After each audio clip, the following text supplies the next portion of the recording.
Plus the 27 coaching centre में आपका एक बार फिर स्वागत है। आइए आज हम नेक्स्ट टॉपिक पढ़ते हैं। जो कल हमने भारतीय नागरिकता के बारे में पढ़ाया था, जो भी नागरिकता की सीरीज चल रही थी उसको आगे कंटिन्यू करते हैं। सारी चीज़ें इसमें हम देख चुके हैं, कुछ चीज़ें बची हैं जो इस लेक्चर में हम पूरी करेंगे। जैसे विदेश में रहने वाले, जैसे भारतीय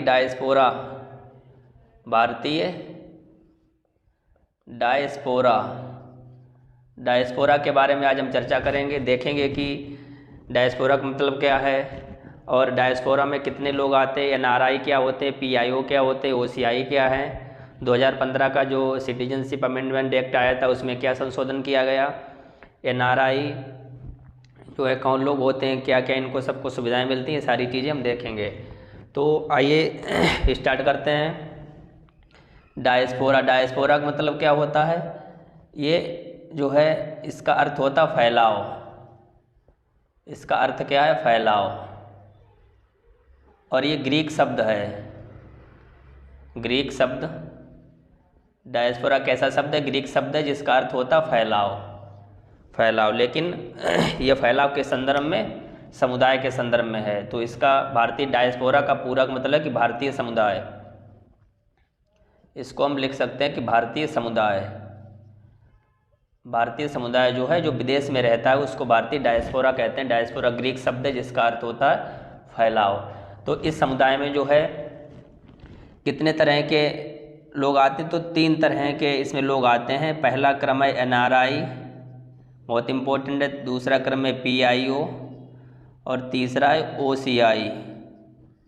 तो इन तीनों के बारे में हम डिटेल से चर्चा करेंगे।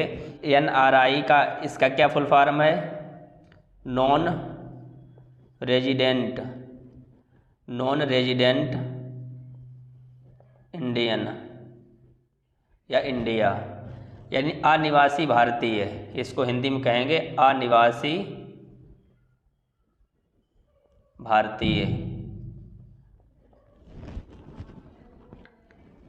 नेक्स्ट देखते हैं पीआईओ। इसका क्या अर्थ है, पर्सन ऑफ इंडियन या इंडिया ओरिजिन।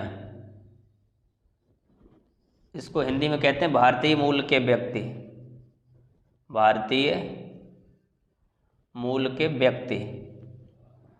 तो इनका जो है पर्सन, ऐसे पर्सन जिनके क्या है ओरिजिन कहाँ से, जिनका इंडिया से, यानी भारतीय मूल के व्यक्ति हैं।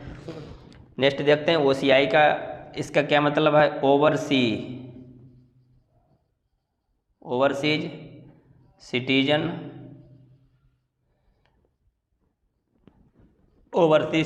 Of India. इसको हिंदी में क्या कहते हैं, समुद्र पार भारतीय नागरिक, समुद्र पारीय भारतीय नागरिक। तो ये 3 शब्द जो हैं बहुत ही इम्पोर्टेंट है। ये भारतीय समुदाय में या डायस्पोरा में आते हैं, एनआरआई, पीआईओ और ओसीआई। तो इनको हम तीनों को डिटेल से पढ़ेंगे। एनआरआई ये कौन लोग होते हैं, इनके क्या क्या मानदंड हैं, क्या सभी जो भारत में नहीं रहते हैं क्या सभी लोग एनआरआई हैं, या फिर पीआईओ क्या होते हैं और या ओसीआई क्या होते हैं। तो आइए देखते हैं। अनिवासी भारतीय एनआरआई, तो सबसे पहले इसमें देखेंगे, इसकी फुल फॉर्म तो हमने बता दी। देखेंगे क्या ये भारत के नागरिक होते हैं या नहीं। तो सबसे पहला पॉइंट लिखो कि ये भारत के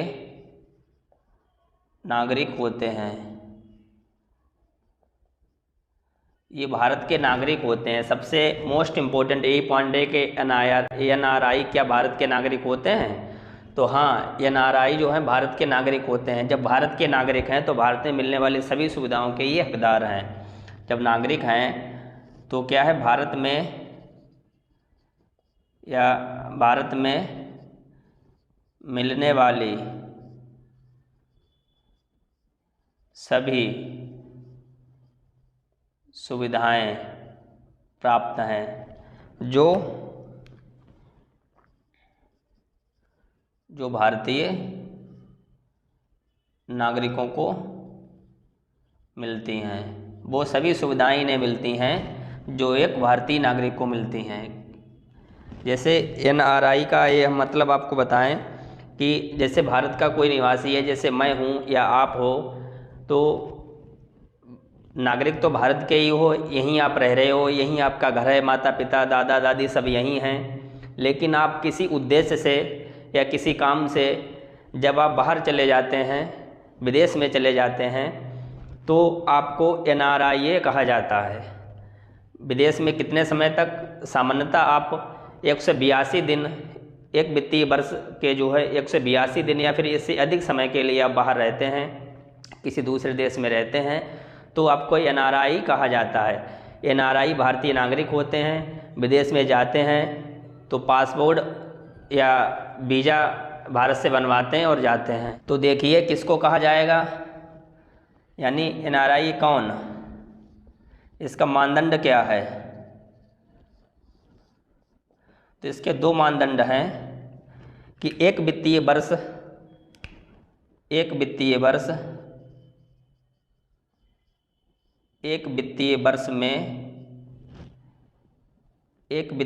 में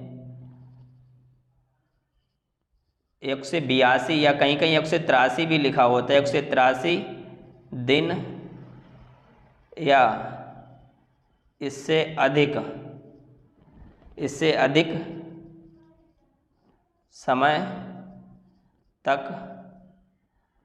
अधिक समय तक भारत में नहीं रहते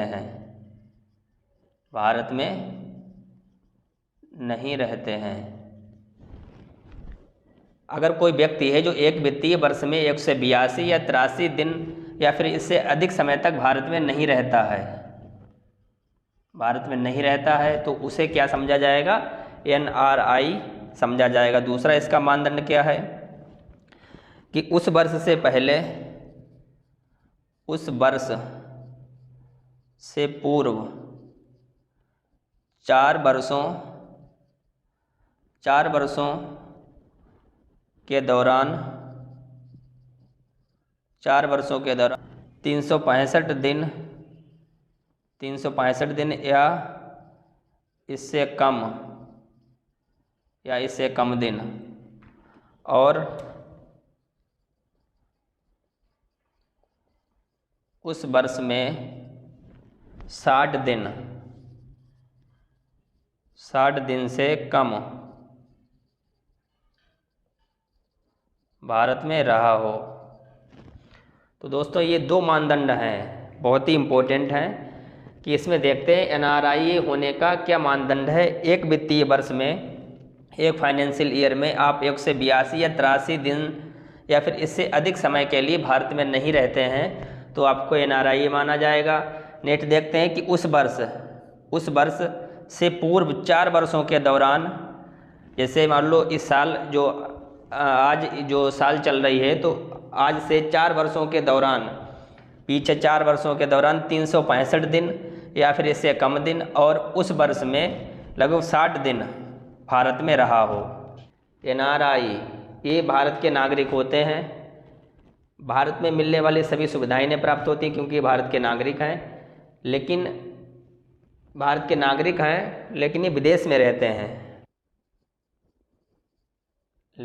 ये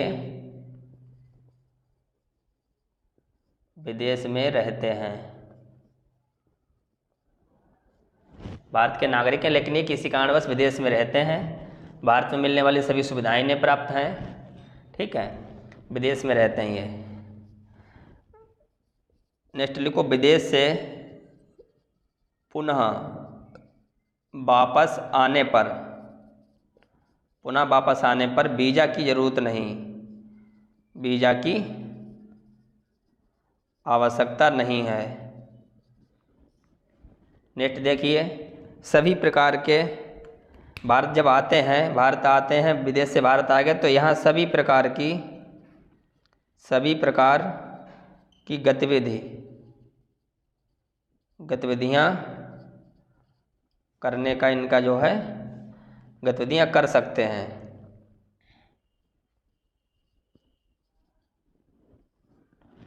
तो NRI के बारे में इतनी चीज़ें हैं।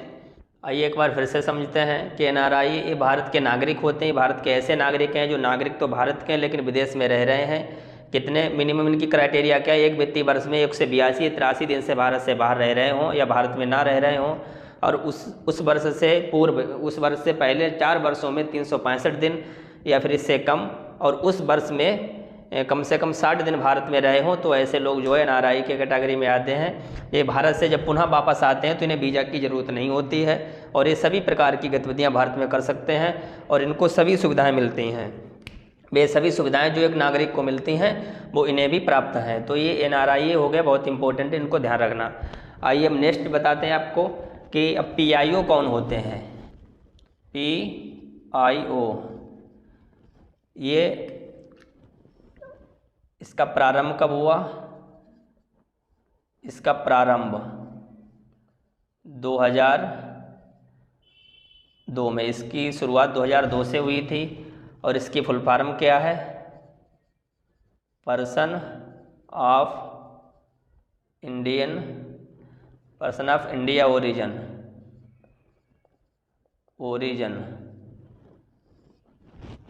भारतीय मूल के व्यक्ति। ये भारतीय मूल के हैं, भारतीय मूल के व्यक्ति। ये देखिए NRI भारत के नागरिक होते हैं लेकिन ये भारत के नागरिक नहीं है।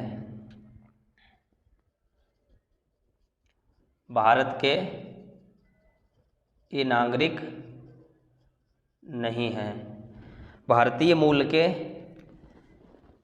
यह जो है, यह शब्द भारतीय मूल के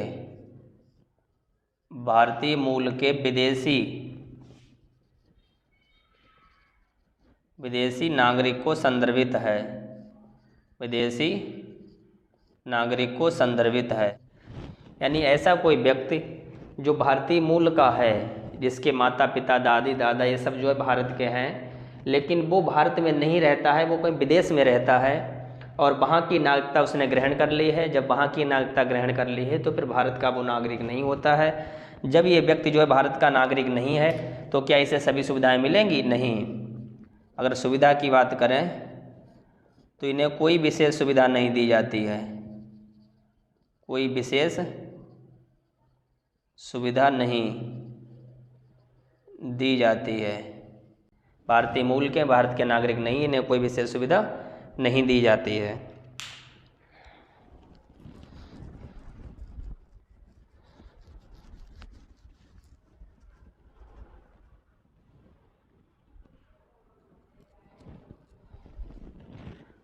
आइए इनके मानदंड देखते हैं। तो इसमें क्या है कि वह व्यक्ति जिसके पास भारतीय पासपोर्ट हो, वह व्यक्ति जिसके पास भारतीय पासपोर्ट हो या जिसके माता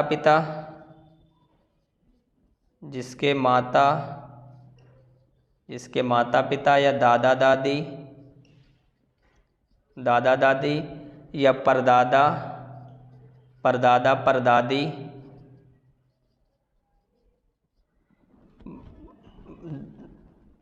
परदादी का जन्म भारतीय क्षेत्र में हुआ हो, या वह व्यक्ति या जिसने भारतीय नागरिक या PIO के साथ शादी कर ली हो, वह व्यक्ति PIO कर ली हो, PIO कहा जाएगा।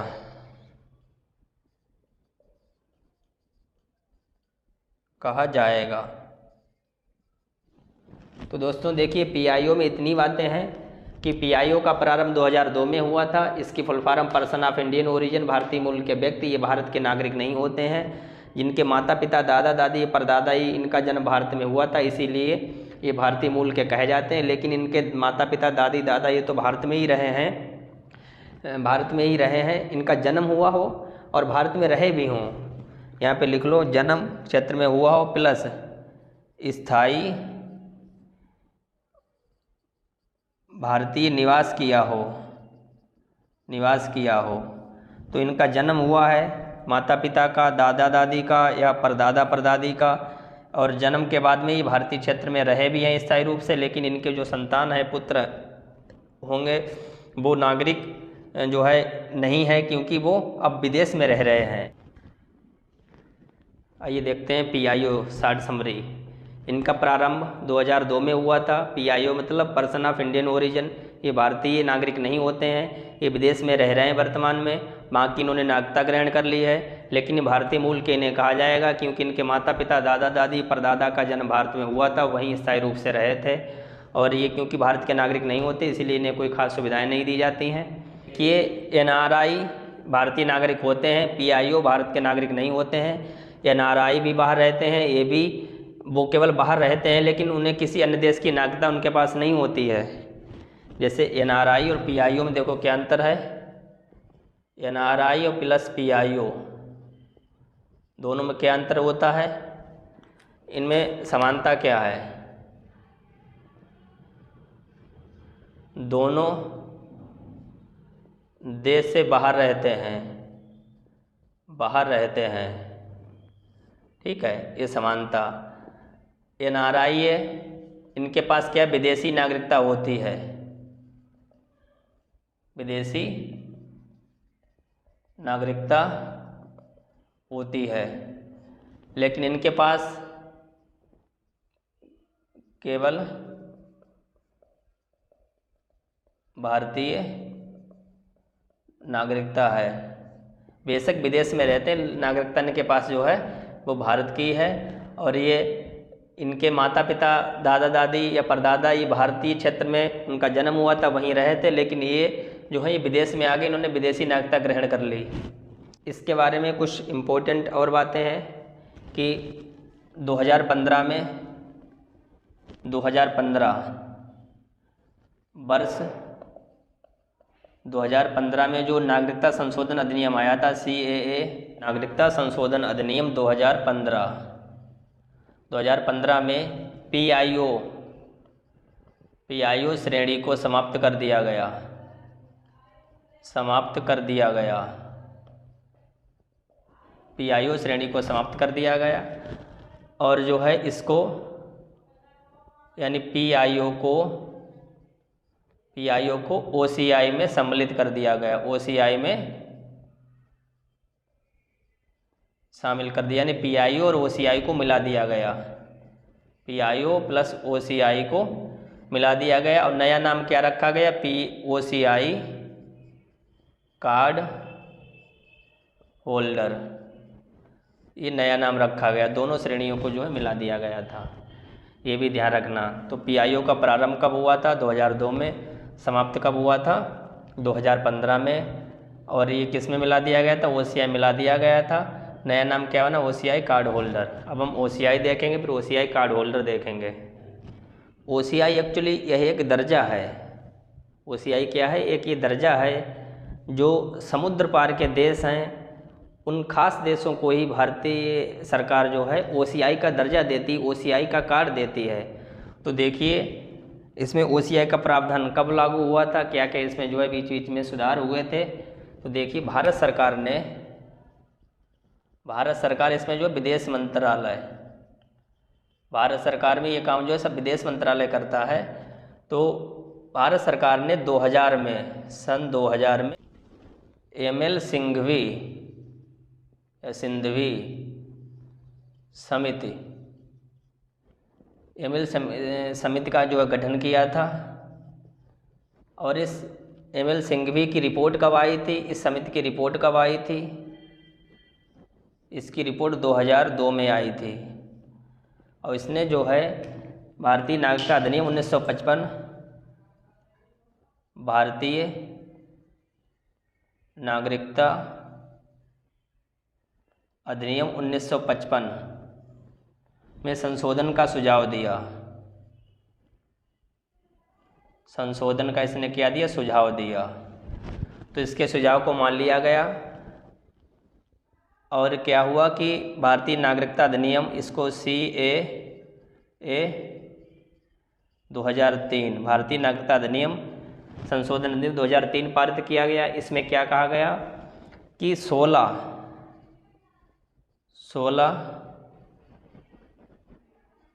16 देशों के नागरिकों को OCI कार्ड देने का प्रावधान किया गया। इसमें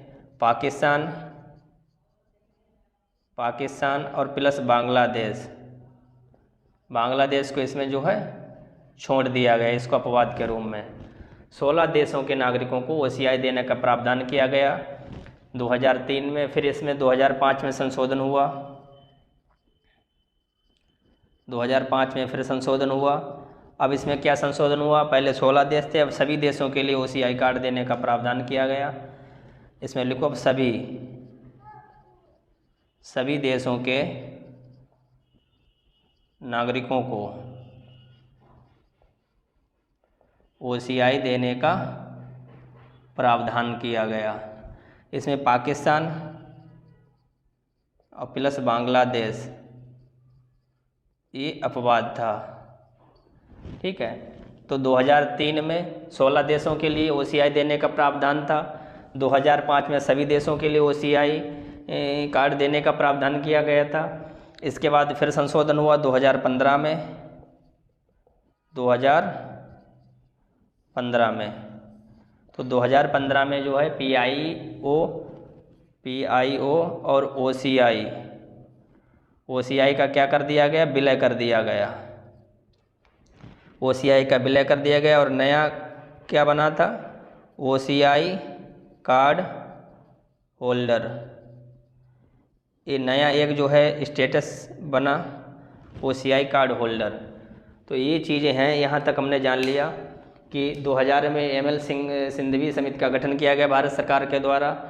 इस समिति ने 2002 में अपनी रिपोर्ट दी। इसने क्या कहा कि भारतीय नागरिकता अधिनियम 1955 में संशोधन होना चाहिए, तो इसकी रिपोर्ट को मान लिया गया और 2003 में अमेंडमेंट किया गया और इसमें क्या कहा गया, 16 देशों के नागरिकों को OCI देने का प्रावधान किया गया। पाकिस्तान और बांग्लादेश से इसमें अपवाद है। और फिर इसमें 2005 में संशोधन किया गया, इसमें सभी देशों के नागरिकों को OCI देने का प्रावधान किया गया, इसमें भी पाकिस्तान और बांग्लादेश अपवाद बना रहा। इसके बाद में 2015 में PIO और OCI का विलय कर दिया गया। नया जो है एक स्कीम या योजना बनी OCI कार्ड होल्डर। यहाँ तक जो हमने विस्तार से इसको समझ लिया। OCI card holder, OCI card holder, OCI card holder कौन है, कौन बन सकता है, OCI होल्डर कौन बन सकता है, क्या क्या इसके मानदंड हैं, मानदंड क्या हैं, मानदंड या फिर योग्यताएं। इसमें लिखो ऐसा विदेशी नागरिक, यानी विदेशी नागरिक OCI कार्ड होल्डर बन सकता है, OCI कार्ड होल्डर बन सकता है, OCI कार्ड होल्डर बन सकता है।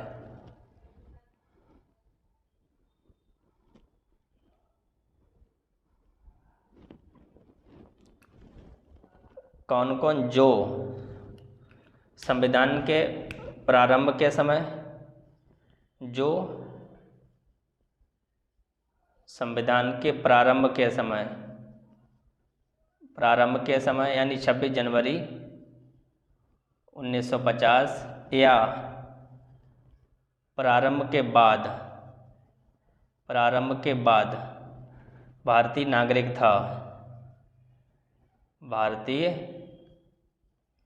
नागरिक था या फिर नागरिक बनने के लिए पात्र था, नागरिक बनने के लिए पात्र था। या 15 अगस्त 1947, 15 अगस्त 1947 के बाद अर्जित क्षेत्र से संबंधित था, भारतीय नागरिक बन सकता है। देखिए दोस्तों, ऐसा विदेशी नागरिक ओसीआई कार्ड होल्डर बन सकता है जो 26 जनवरी 1950 यानी संविधान लागू होने के समय या फिर लागू होने के बाद भारतीय नागरिक था, या फिर भारतीय नागरिक बनने के लिए पात्रता बनने के लिए सारी योग्यताएं पूरी करता था, या फिर 15 अगस्त 1947 के बाद जो भी भारत सरकार ने क्षेत्र अर्जित किया उससे संबंधित था। तो ऐसे नागरिकों के जो है बच्चे या पति पत्नी, पुत्र पौत्र या पौत्री, प्रपौत्र या प्रपौत्री, पुत्र या पुत्री, तो पुत्र पुत्री पति पत्नी ये सब जो है भारतीय नागरिक बनने के योग्य होंगे, भारतीय नागरिक बनने के योग्य हैं। ठीक, ऐसे नागरिक जो हैं, कौन से नागरिक? जो संविधान के प्रारंभ के समय या फिर प्रारंभ के बाद भारतीय नागरिक था, अगर नहीं था तो नागरिक बनने के लिए पात्र था। 4 मानदंड इसमें दिए गए हैं। 4 मानदंडों पर अगर कोई खरा उतरता है तो वो ओसीआई कार्ड होल्डर बन सकता है, और ऐसे बने नागरिकों के बच्चे पति पत्नी, पुत्र पौत्र पौत्री, प्रपौत्र प्रपौत्री भारतीय नागरिक बनने के योग्य हैं। तो ये हो गया ओसीआई कार्ड होल्डर। अब आइए देखते हैं इनको मिलने वाले लाभ, कौन कौन से लाभ इनको मिलते हैं भारत में। आइए इनके लाभ देखते हैं। कोई ओसीआई कार्ड होल्डर है, अब देखो ओसीआई कार्ड होल्डर ये ज़रूरी नहीं है, ये सरकार के द्वारा, भारत सरकार के द्वारा सुविधा दी जा रही है। अगर जिसके पास कार्ड होल्डर है, मान लो कोई कनाडा का व्यक्ति है, उसको भारत सरकार ने ओसीआई कार्ड होल्डर दे दिया है, तो उसको, अब उस व्यक्ति को, वो भारत का नागरिक नहीं है अभी, केवल उसे भारत सरकार की तरफ से कार्ड होल्डर का दर्जा दिया गया है वो उस व्यक्ति को। तो देखो उस व्यक्ति को भारत में क्या क्या लाभ मिलते हैं। तो सबसे पहले उसे आजीवन वीज़ा दिया जाता है, आजीवन वीज़ा भारत आने के लिए, चाहे वो कितनी बार भी भारत आए, चाहे कितनी बार भी भारत आए, आजीवन वीज़ा दिया जाता है, चाहे वो कितनी बार भी भारत आए। इसके बाद में बैंकिंग या फिर आर्थिक और शैक्षिक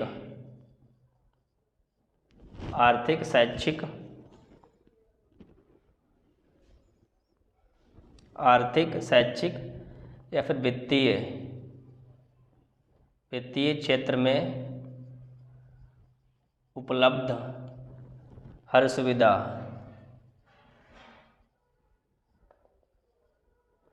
इन्हें हर सुविधा प्राप्त होती है भारतीय नागरिक के समान। ठीक है, तो मान लो हम एक एग्जाम्पल भी यहाँ लेके चलते हैं कि कनाडा का कोई ए नाम का व्यक्ति है, इसको भारत सरकार ने ओसीआई कार्ड होल्डर का दर्जा दे दिया है, ओसीआई कार्ड होल्डर इसका दर्जा दे दिया है। अब इस व्यक्ति को क्या क्या सुविधाएं मिलेंगी, ये देखो, अभी भारत का नागरिक नहीं है, ये कनाडा का नागरिक है, ये कनाडा का नागरिक है। ठीक है, ये भारत का नागरिक नहीं है, ये ध्यान रखना, भारत का नागरिक नहीं है, लेकिन ओसीआई कार्ड होल्डर का दर्जा मिला हुआ इसे।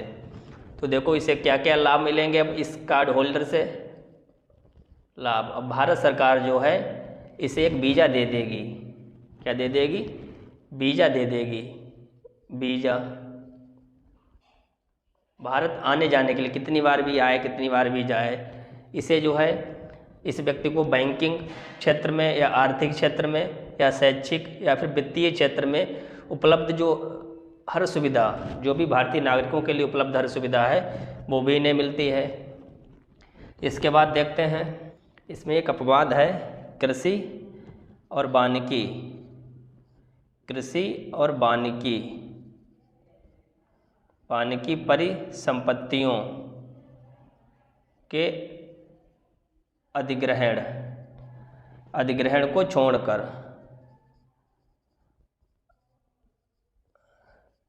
ये कृषि और जो वन की भूमि है उसको अधिग्रहण, उस पर कब्जा नहीं कर सकते हैं, इनको अपवाद दिया हुआ है। इसके बाद में क्या लाभ मिलेगा? व्यापार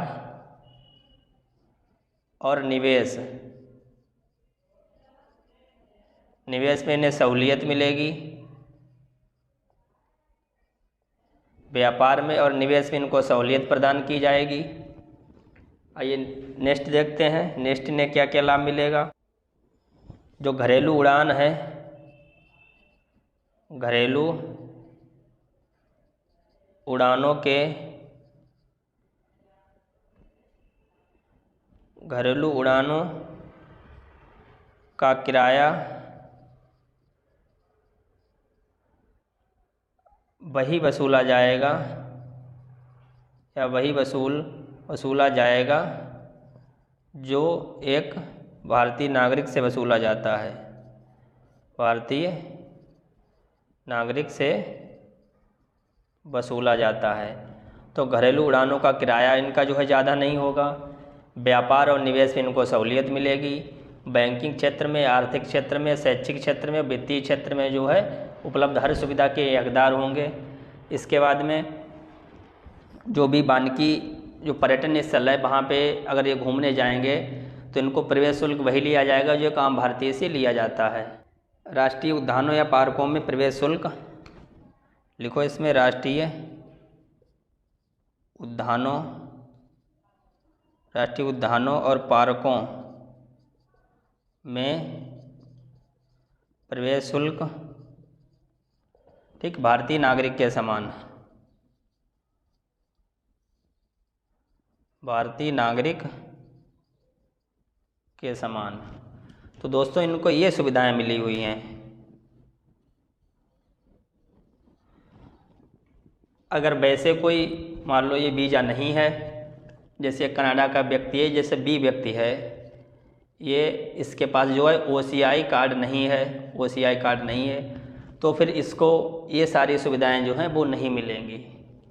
ये सारी सुविधाएं जो हैं ये ए व्यक्ति को तो मिलेंगी क्योंकि इसके पास OCI कार्ड होल्डर है, इसका दर्जा प्राप्त है, ठीक है, और इसको ये सुविधाएं सब नहीं मिलेंगी क्योंकि इसके पास OCI कार्ड होल्डर का दर्जा नहीं है, ठीक है। अब देखें दोस्तों क्या क्या इन्हें सुविधा नहीं मिलेगी, क्योंकि OCI कार्ड होल्डर ये विदेशी नागरिक है, बेसिक इसके पास दर्जा है लेकिन ये विदेशी नागरिक है, विदेशी नागरिक है ये, ठीक है। तो इसको फंडामेंटल राइट जो हैं जो विदेशियों को दिए जाते हैं वो तो इसे मिलेंगे, जैसे विदेशियों को प्राप्त अधिकार और नागरिकों को प्राप्त अधिकार, नागरिकों को प्राप्त अधिकार, क्योंकि ये भारत का नागरिक नहीं है, विदेशी नागरिक है, तो जो भारतीय नागरिक है इसको जो भी सुविधाएं मिलेंगी वो इसको नहीं मिलेंगी। तो इसमें देखिए विदेशियों को प्राप्त अधिकार, तो इन्हें अनुच्छेद 14, अनुच्छेद 17, अनुच्छेद 18, अनुच्छेद 20, अनुच्छेद 21, अनुच्छेद 22, अनुच्छेद 23, अनुच्छेद 24, अनुच्छेद 25, अनुच्छेद 26, अनुच्छेद 27, अनुच्छेद 28, अनुच्छेद 29 इनको मिलता है, 30 इनको मिलता है, ठीक है। और बाकी जो है ये सब, तो इतनी सुविधाएं जो हैं वो इन्हें मिलेंगी। और इन्हें क्या क्या सुविधा नहीं मिलेगी, ये सुविधाएं प्राप्त हैं। अब जो सुविधाएं नागरिकों को मिलती हैं, जैसे एमएलए और एमपी का चुनाव लड़ने का अधिकार, ठीक है, चुनाव में मत देने का अधिकार, चुनाव में मतदान का अधिकार, राष्ट्रपति बनने का अधिकार, उपराष्ट्रपति, उपराष्ट्रपति, राज्यपाल, एमएलए, एमपी, मुख्य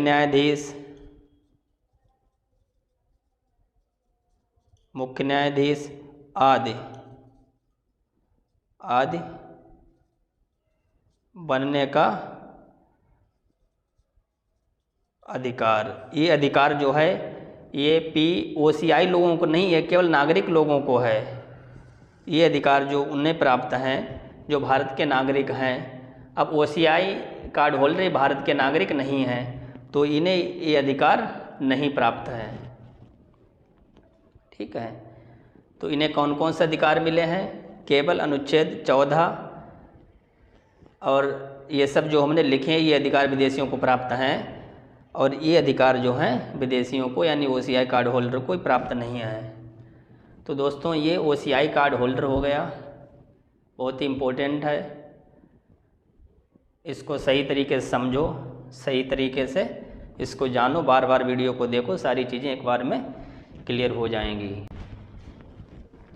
आइए कुछ हम दोनों में कॉमन अंतर देखते हैं कि क्या है, क्योंकि बहुत लंबा चौड़ा वीडियो हो गया है, तो एक बार इसको जो हम शॉर्ट वे में समझ लेते हैं।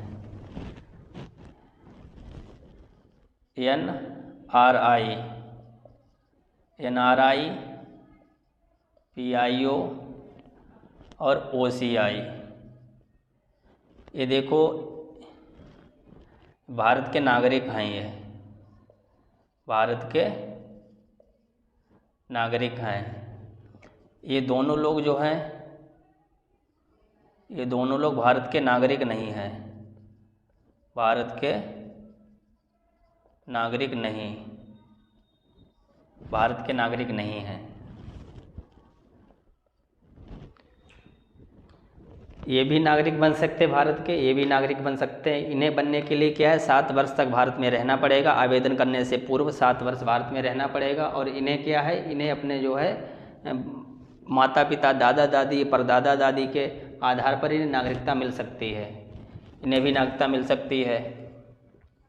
अब देखो जब भारत के नागरिक नहीं हैं, ठीक है, तो PIO इनको कोई ख़ास सुविधा नहीं दी जाती है, कोई ख़ास सुविधा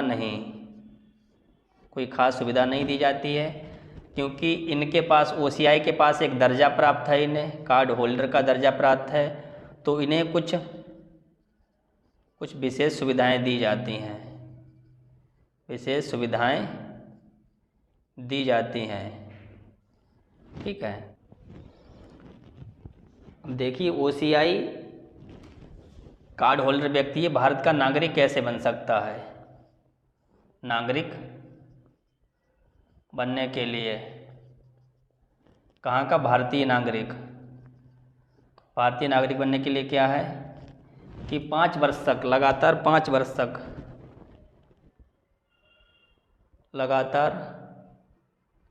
5 वर्षों से OCI कार्ड होल्डर हो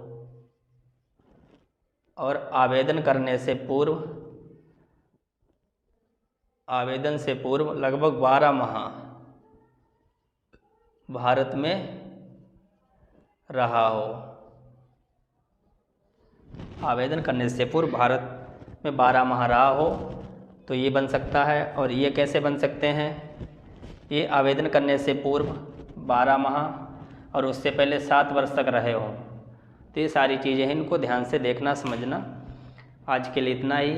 ये भारतीय नागरिकता चैप्टर आपका समाप्त हो गया है। कल से हम मूल अधिकार स्टार्ट करेंगे। थैंक यू दोस्तों।